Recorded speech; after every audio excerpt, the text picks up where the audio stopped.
So I got a job woodworking. I figured at least if I have to work, I'd like to learn something meaningful to me.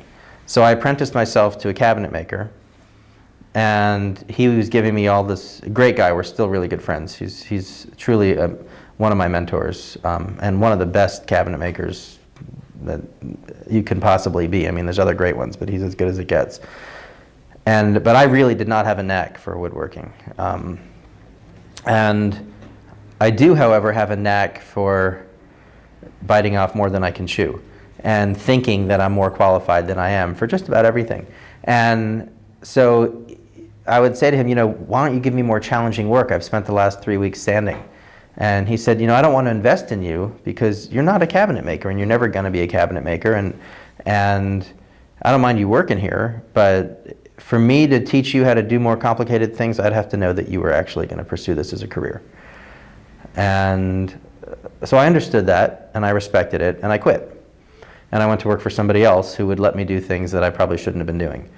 Another cabinet maker? Another cabinet maker, yeah. And then his shop burned down, I think partway through my second day. We were on site installing a kitchen he just built, and his shop burned down between the first day and the second day. And he never really got back into business again. But he and I did work together over the years, because as I developed this skill in cabinet making, I did ultimately get pretty good at it, but back at this time, I was very, very basic skill level. But I was getting hired because people found me very employable in that way. People were hiring me to do things, friends of the family, whatever. Oh, I hear you're doing cabinets, or you're doing woodworking, come fix my screen door, or build a fence, or a gate, or whatever. And so I would try to figure out how to do it. And I'd sometimes hire this guy whose shop burned down because he was always out of work. And I would hire him to help me. And that way I got to do more than I was probably really trained for, but I got to improve more quickly that way.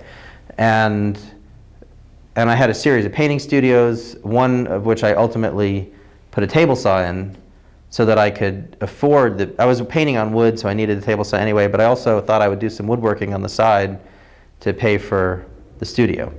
And I was now finally not living at home anymore, and I had to make at least $1,000 a month, for the studio and the rent.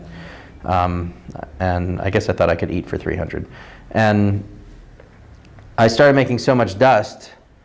The guy who rented me the studio was a 2-car garage in Hollywood.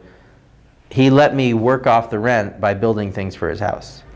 And so I built, bookshelves and closets and all this stuff in a pretty insufficient wood shop, but he didn't seem to care. And I started making so much dust that I couldn't paint in there anymore. And I remember pretty distinctly, and I wasn't really upset about it at the time, but it was momentous, the day that I packed up my paints and realized that I wasn't painting anymore, that I was now transitioning into being a woodworker.